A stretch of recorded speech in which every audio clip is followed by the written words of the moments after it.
as the biggest single box office viewing continues to unfold in Russia, we thank you very much for allowing us in your space this beautiful day. Welcome.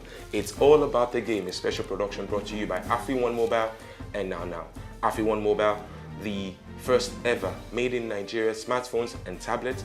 Now, Nigeria's fastest mobile wallet. My name is Babajide Guerrero, and boy, oh boy, am I fired up to know that for a fact that you were there to join us on this particular journey. I got my man Biola Kazim in the house. Biola, good day, how are you, man? Good to be here, hi. It's the World Cup, and it still continues to be that particular tournament that drops our jaws in terms of results and surprises. Were you surprised yesterday? Absolutely surprised by both games, to a lesser extent the Brazil-Switzerland game. But Mexico against Germany was a huge surprise to me, and I imagine pretty much every football follower all across the world. If you know anything or two about Mexico, you do know that they really can stand up to the big boys. But you'll have thought that Germany's wealth of experience, their wealth of quality, and just their general know-how as far as tournaments go, should have been enough for them to get all 3 points, or maybe even 1 point against Mexico. But clearly the Mexicans were a team with a plan. They just sat back and allowed them to counter. Well, I mean, apart from that, the manager, Juan Carlos Osorio, as he said, had built this plan 6 months ago. It was built, first of all, on how they use space with the ball and how they close it without the ball, and more importantly, on movement and synchronization. We saw that synchronization in the runs that Vela, Lozano, and Hernandez were making when Mexico broke. And what we saw, particularly in the first half, was probably the best display of counter-attacking football that I've seen in a while. 2-3 touches, they are in German half, they are taking them apart, dragging them back in, looking for the right cut backs. You feel that if Lyon had a better game yesterday, Germany will have been absolutely torn to pieces by Mexico. They absolutely had no answer, for what Mexico, brought to the table. I imagine that these Mexicans will take some beating. Whoever it is that's going to beat them will have to come up with a better plan. They clearly know what it is that they are doing, but the way they close up space once they lose possession, and the way they break forward, the 3-4 touches when they win possession, it's clear that this team is well drilled. One thing I also say about Mexico is that you hardly find a side that's more experienced than them.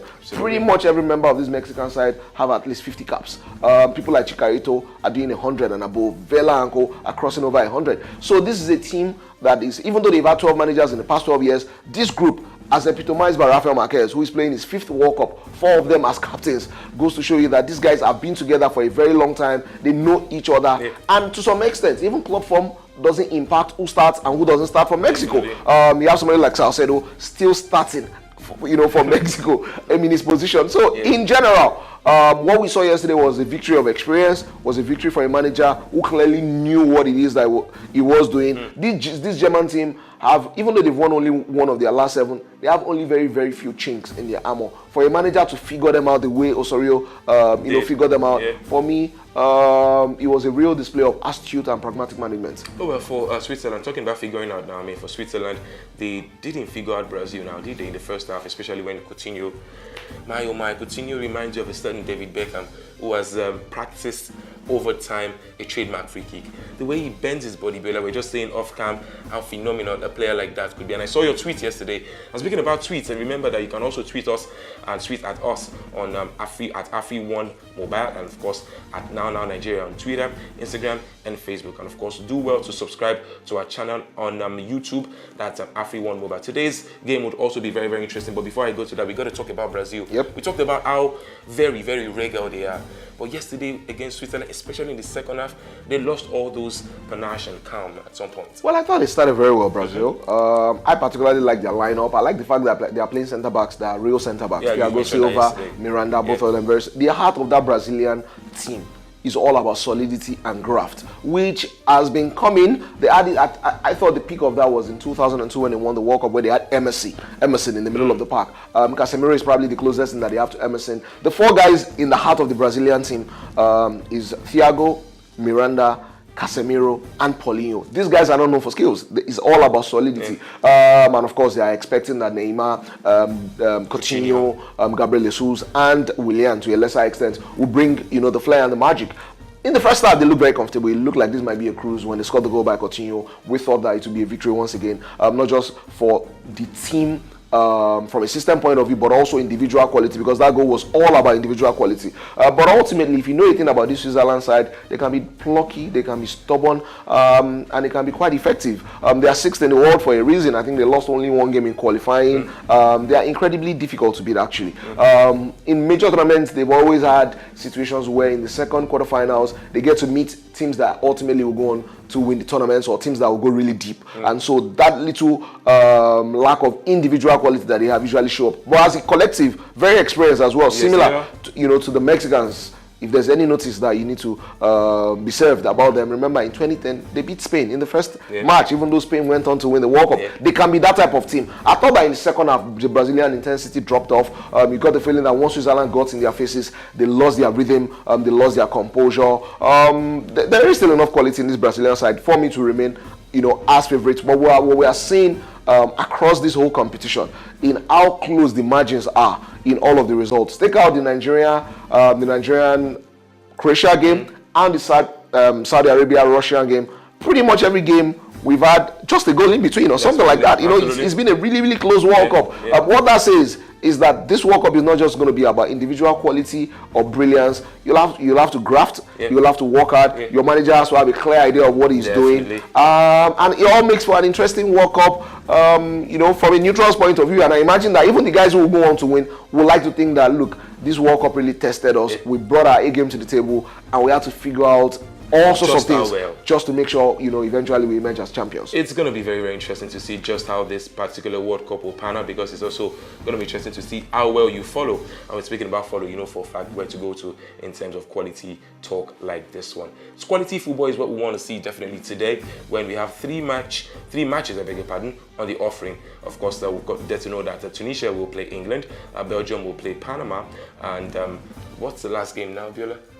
Well, we have Tunisia versus England, and we have Belgium. And then we have Sweden, South Korea. That's the one I tried missing out. Okay, but let's focus now on the African thing. Unfortunately for Africa, it's not been a good start to the World Cup, and 3 games, 3 losses. 3 games, 3 losses. Another England opposition of standing in front of another Eagles, not the Super Eagles this time, but the Carthage Eagles of Tunisia. They're coming against England today, and for the first time in a while, a lot of English pundits, as usual, are actually talking about the chances about this English side, because there's not been any particular too much noise in the bills and the newspapers. Everybody seems to have a relaxed nerve. You keep talking about balance of emotions, and this particular English side seems to be that particular team, although they're very young, but we've seen them in qualifiers, and if qualifiers are anything to go by in this World Cup, it doesn't count for anything more. Well, I mean, even if you look at the English qualifiers, for me, yes, they played 10 games. They didn't lose any game, but the numbers, they scored 18 goals in 10 games, I think. They won only, 3 games by 2 or more goals, and they were in a very weak section, with incredibly weak teams. We've seen teams who absolutely blew qualifying apart, like Germany. Came and they tanked against Mexico. So qualifying doesn't paint an accurate picture of where you are. But you feel that for the first time in a long time, the English have approached this competition with the type of humility and, like you said, balance of emotion that you need. And I think that is epitomized in the manager, Gareth Southgate himself. Vastly experienced as a player, not very experienced as a manager, but it looks to me like he's commonsensical. It looks to me like he's calm. It looks to me like he's humble. He says the right things. Makes a few dodgy decisions, but maybe I won't call it dodgy, but it makes a few decisions that you might find a bit bewildering, but he's the manager, he's got to make these decisions. So if England, fact of the matter is that England do pack a punch. Raheem Sterling is a decent player. Harry Kane is a really, really good goal scorer, probably one of the best strikers in the world. You probably can list 5 strikers, I not have his name there. Where I think they might struggle a little bit, which is very crucial for the World Cup, is in the middle of the park. They play through our players, but no real stand-up player. Even when they had Gerrard and Lampard, they struggled. You get the feeling that what they have right now might not be just enough at this level. At the back as well. At the back as well, they like to play 3 at the back. What we've seen from the game against Germany and a few other games is that if you are playing 3 at the back, you better buck up your ideas, because there are sides who know how to counter-attack swiftly.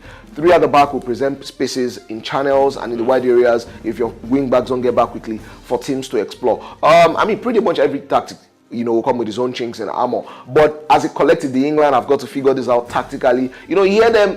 The feeling about England is that you see them always trying to go in the direction that what seems to be the fad. After Spain won the World Cup and Spain, were the trend, you could hear them trying to play like Spain. And then Germany won with the organization and solidity. You could see them talking in that direction. They just have a mistrust for what is their own national football identity. And they always seem caught in a vortex of pulling in different directions. If Gareth Southgate can try not to be Guardiola, try not to be Klopp, and try not to be Pochettino all at the same time, and just have his own ideas and implement, they might call it a small splash. They are not my favorites to go on and win the World Cup, but I like the balance of emotions. I like the humility, and like I said, they have a bit of individual quality. If you have all of this and you have a bit of luck, who knows how far you might go? Oh, for a fact, how far you might go is definitely if you predict correctly the first scorer in this game. You have to look at the very first scorer in this game. If you predict correctly, you stand a chance of winning amazing gifts on AfriOne, by AfriOne, of course. And now, remember that the only way you can do this is if you mention them on our social media platforms. That's AfriOne Mobile and now Nigeria. The first person to score a goal in the Tunisia England game.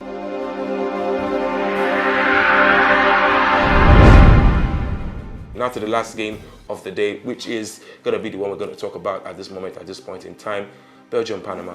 Yesterday you mentioned quite extensively, Biola, graft and craft. Yeah. And I think this particular game epitomizes everything graft versus craft.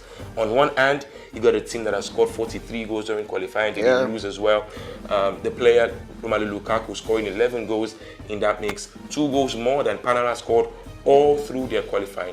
Meanwhile, Panama, very physical side. And I think this particular game as well shows us that what the World Cup is all about, expectations. For a team like Belgium, they want to make the best of their golden generation. For a team like Panama, they just want to hear their national anthem played at the World Cup. Yeah. So how do you manage this kind of situation? Well, so Panama, first time ever, at the World Cup, their manager, Dario Gomez, he's a man of first. Absolutely. I remember 2002 as well. He qualified Ecuador. Ecuador for the first time for the World Cup. He's brought Panama to the World Cup, for the first time as well. If you look at their qualifying in Panama, they won just 6 of their 16 games. They are here because the United States somehow contrived to lose, to Trinidad and Tobago. Who would have thought? That's why Panama are here. They struggle for goals, Panama. They scored only 1 in their last 6 games. All across the team, there's no player of frightening individual quality for this level. I think that for a team like Belgium, who probably will have aspirations of being favorites, I said, you feel that if you take away the obvious favorites, Germany, Brazil, maybe Argentina, and Spain, Belgium will be on the same level with France as the other teams who can maybe go on, and push these guys. They have frightening individual quality from top to bottom, from the goalkeeping position to they are bringing. This is a team that dropped 9 goals. This is the team, well, to a lesser extent, that got Christian Benteke and Divock Origi. Yeah. They are, flush with absolute talent. But we saw them at the Euros. They didn't really bring that. They didn't bring enough to the table. A lot of people attributed that to the manager, Mark Wilmots. Roberto Martinez, a manager who has a lot to do, a lot to prove. He's managed very well in qualifying. Like you said, he won 9 of 10, scored a lot of goals, 43. Key thing for me, they considered only 6. Their defense is... well, maybe not the best defense, but clearly up there with one of the best, particularly the heart of that defense, Toby Alderweireld and Jan Vertonghen. A lot of experience, a lot of ability on the ball, a lot of solid defending, powerful in the air in both boxes. Going for them. Absolutely, in the middle of the park as well. I think that Axel Witsel is going to be absolutely crucial for a team that has so many flair players and so many technically gifted players. In the heart of that midfield, Axel Witsel is going to be extremely crucial. I think that this is as comfortable a first game as Belgium could have wished for. And even though we have seen teams, get surprise results, I'll be absolutely gobsmacked. Yeah. Even more surprised than Germany losing to Mexico. If somehow Belgium do not win against Panama. The Panamanians hardly win games, they hardly score goals. If Belgium can't find 3 points against Panama, then the aspirations of being world champions and all that talk of being golden generation can just be laid to rest. Definitely. It's Panama, no disrespect, but it's Belgium as well. Belgium are one of the top teams in the world at this time, especially with this kind of players in their midst. Eden Hazard, you know, the likes of Kevin Kevin De De Bruyne. Bruyne. It's phenomenal what they have going for them, of course. Dries Mertens as You know, well. Yes, please. Romelu Lukaku. So the list is on and on and on. You fear for the chances of Panama, but I'm sure Panama are not going to be there for easy pickings. They're there for a purpose, I'm sure. And of course, it's going to be absolutely important for everybody to watch this particular game. What will be important at this point is that if you go to the AfriOne mobile YouTube channel, of course, we'll be looking forward to you having your thoughts on our social media platform. And remember, you stand a chance of winning amazing prizes, souvenirs, airtimes, and of course, AfriOne mobile phones. Yes, you heard it, mobile phones. Do what to go subscribe and leave your comment. And today's question is simple: predict to win. Predict who scores first in the Tunisia versus England game. And that one will be coming up later today. The name is Babajide Guerrero. Biola Kazim, thank you so very much. Pleasure is all mine. As usual, Biola will be heading to Russia very, very soon. I'm sure by Wednesday now. Yeah, I should be in Russia. So I would. That's not mean we're going to be missing Biola. No, he's going to be communicating with us definitely all the way from Russia. Remember, it's all about the game. As brought to you by AfriOne Mobile and Now. AfriOne Mobile, the first ever made in Nigeria, smartphones and tablet, and now Nigeria's fastest mobile wallet. Till we come your way again tomorrow, my name is Babajide Guerrero, and remember, God bless Nigeria.